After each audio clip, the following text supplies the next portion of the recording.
Clan, and welcome to another Dragon Age Watch video. And in this installment of Dragon Age Watch video, I'm going to be talking purely mechanics for Dragon Age Inquisition. I've had a lot of people message me and ask me why don't I cover more news involving Dragon Age, and while I normally like to fixate on the big stuff and like the story aspects of stuff, I've caved in and I'm going to talk a little bit about the mechanics that we know about of Dragon Age Inquisition from the gameplay streams over in their Twitch channel their Twitch channel, twitch.tv/BioWare, which they've been showing off Xbox, they've shown off PS4 gameplay, I believe they've shown off Xbox, and they've also shown off the PC gameplay. Now I am going to be talking mostly mechanics here, no story elements. And yeah, that's primarily what I'm going to talk about. So if you're not interested in the mechanics of Dragon Age Inquisition, then why skip this video. But otherwise, I'll see you after the intro. Transition.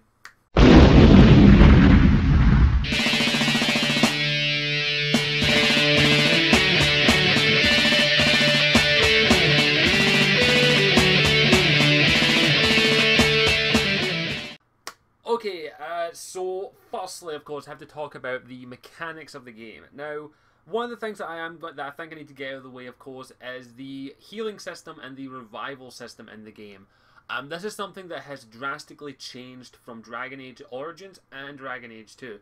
Previously in Dragon Age Origins and Dragon Age 2, you could have one of a few methods of healing. You had healing potions, which you could carry around an abundance of. I remember walking around like 150 at one point in Dragon Age Origins, and somewhere in the range of 60 in Dragon Age 2.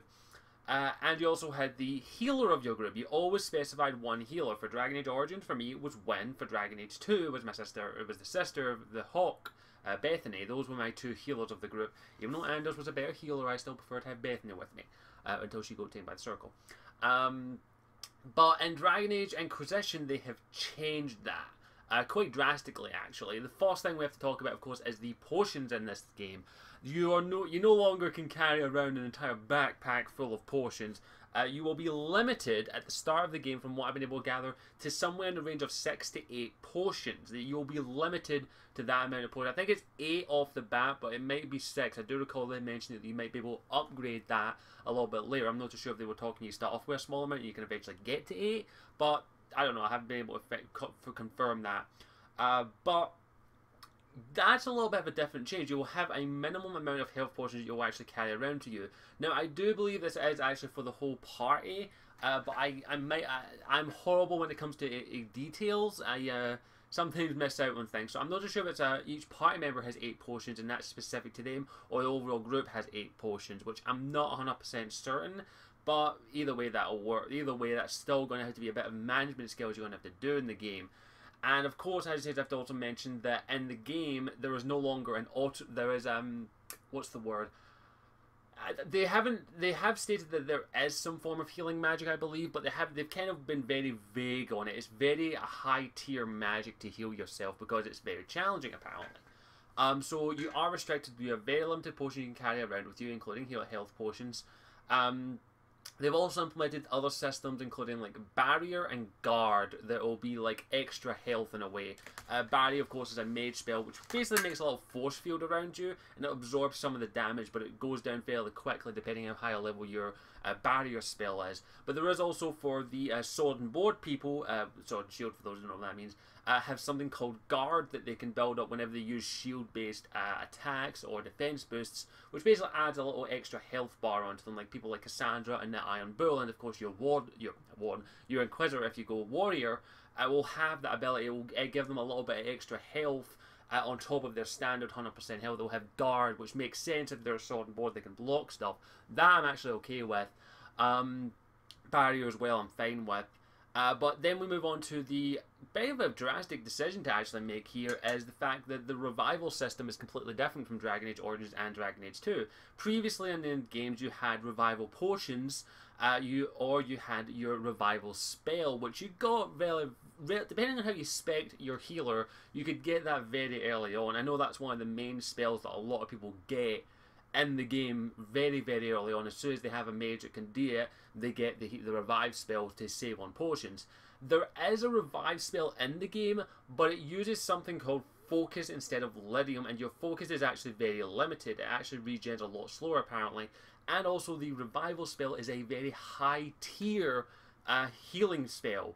meaning that you're not going to get it within like the first 3 hours of gameplay. You'll have to actually grind to get it and get your healer of the group up to that thing, which I actually think that's a bit of an interesting move, because as I said, it makes the game a little bit more challenging. You can't just run in and just make sure your healer stays alive so they can heal up. They've also added another system which involves revival, which is if any of your party members go down, you can actually have one of your party members and go to CPR or something, and it'll actually bring them back up to life, roughly depending on your difficulty, either at 10, 25 or 50% health depending on your difficulty.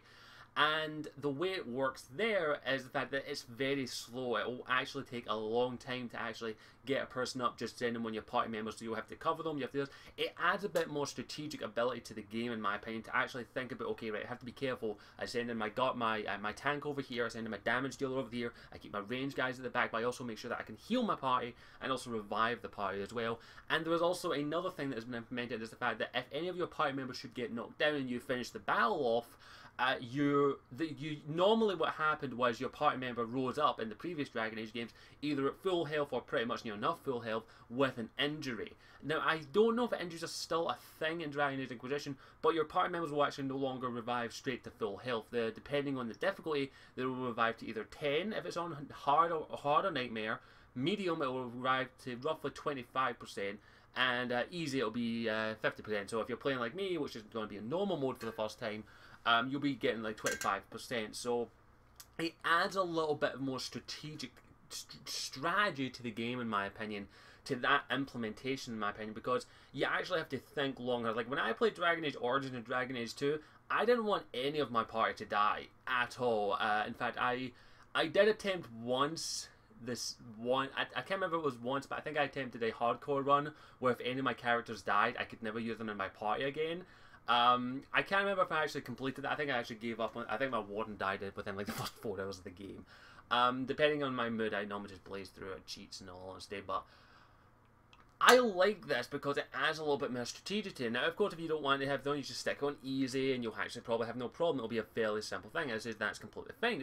It's optional stuff that you can have, which I actually like that. It's very well done. I gotta give BioWare major props for that. I like the fact that you're going to have to be a lot more strategic, and the fact that you are the Inquisition, you're running an organization. You as the leader can't just run in and expect everything to go willy-nilly. You have to plan, you have to strategize, you have to take it easy. You also have to invest correctly and make sure your armor and everything's spec'd up correctly. With this new health system and revival system they've implemented, I actually like this. I actually think it's a good improvement to the series because it adds a little bit more risk-reward thing in there, and I do approve of it, so major props are there.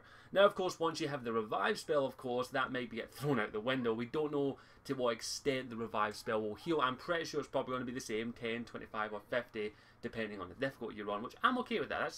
That adds a little bit of risk-reward, as it says, and I do like those mechanics. It adds a little bit of challenge to it. I like that. Now, as I said, it's going to take a bit of adjusting. I'm not going to lie. As I said, a lot of us Dragon Age players are just used to diving right in there and popping health potions like the bloody Tic Tacs. But I'm pretty sure with this new system they're going to be implementing. Of course, you'll have different spells as well, like health potions. You also have poisons, and of course, we can't forget the bees. But I like this. I like the fact that they are implementing it. And as I said, I'm already thinking in my head how I'm going to play it. As I said, I'm probably going to go a rogue Inquisitor. And of course I'm going to have Bull or Cassandra in my party for my tank. Depending on how I play. I don't know yet. It's still in my head the way I'm going to play.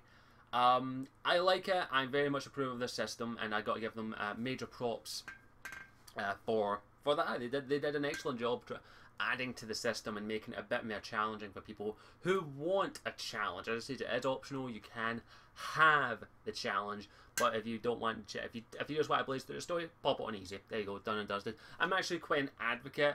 Like, let me say this right now. I actually liked the Mass Effect's option for story-based game or normal game. As I say, story-based game is very easy. You will only in it for the story. But I would have liked if they still had the options, or you just play like the game properly. I was okay with either one, so I think I had something banging the door. But I'm okay with that. I like this system. It's going to add a bit more challenge to it, and add a little bit more implementation to it. Other mechanics, of course, as I said, we have to talk a little bit about the war assets. I think I've talked about them previously in other videos. I'll go over them briefly. As I said, the way they're handling the war assets, I actually like. I really do like the way they're handling the war that you have to pick and choose depending on how you do it. And also how well funded your Inquisition as well. It will also deal with how you handle it. Sorry, if I had some. As is, like, they showed off in the latest stream the fact that you will need coin in the Inquisition. You will actually need the moolah. The way your advisors will work is that you can send your advisors, each advisor to get them differently. The person who's probably best at getting you coin is, of course, Josephine, but if you want to send Cullen to go get you coin, you can send them right ahead.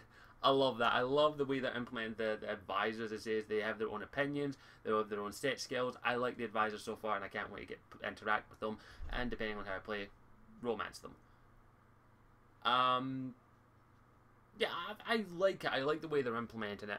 And as I said, I'm trying to think of the other mechanics, but a lot of the mechanics they've been talking about have been fairly straightforward. The revival system and the guard system, the barrier system, are the most drastic changes that they've actually done to the Dragon Age system. But I'm actually okay with them. I actually like the way they're implementing them. The other systems, of course, I've really talked about in the past, with the warrior having basically the get over here thing, which is hilarious. I'm going to be using that a lot, I guarantee it. I am liking the way the Inquisition, the way you have to operate your Inquisition, how you have to build it up and all that. I am liking that, but I've made that no secret. I think that's actually where I'm going to wrap things up, because the revival system was the thing that I really wanted to talk about, and the other mechanics, as I say, are fairly straightforward. We've got the rogue, warrior, mage, and all that crap, and the way that magic is implemented. Now, I guess I could talk a little bit about the focus system. And I think that's what they call it. It's basically a little bar at the bottom, which is primarily going to be used for your... Now, the only thing they've said that they'll be used for at the moment is the revival spell. I'm pretty sure it'll be used for other things, but that's very interesting that they've set the revival spell to something completely separate. And I don't know how fast it recovers or anything, but I like the fact that you can't just spam revive anymore. Which a lot of people, even I'll admit, I did that in Dragon Age Inquisition. Anytime my party died, I just cast Revive. I cast Revive as almost as much as I fucking popped health potions like Smarties. I like it. I like it. I like it. So yeah, let me ask you, Zed, how do you feel about this new health and revival system? Do you like the idea that you're going to have to be a lot more strategic, or would you prefer the older system? I personally like this new system. I think it's a good improvement, and I can't wait to see them implement it. I can't wait to actually test it out in all honesty. So other than that, I hope you enjoyed it. As always, I'm Scottish Warrior 92. I'll see you on next time. Ciao for now. Mwah. Hey there, thank you for watching the video. I hope you enjoyed it, regardless of whatever the video topic was about, because I know I'm a complete lot of tit sometimes. If you want to check out any of my other further content, all you have to do is click on the little Scottish Warrior 92 thing down in the bottom there to take you to the channel and check out the rest of my videos. If you want to follow me on any of my social medias, it's just Scottish Warrior 92 everywhere else. And also, if you want to help support the channel, all you have to do is pop in the link in the description to my Patreon page, patreon.com/Scottish Warrior 92, in which if you feel like my content is worth it, you can donate $1 a month to help continue to support this channel and help me make this into a full-time gig. Feel free to go check out the Patreon page to make sure it is to your liking and you actually want to spend $1 a month on this shitty channel. Thank you for watching. Again, as always, I am Scottish Warrior 92, and I hope you'll stick around and may even join the clan by clicking that subscribe button. Thank you. Mwah.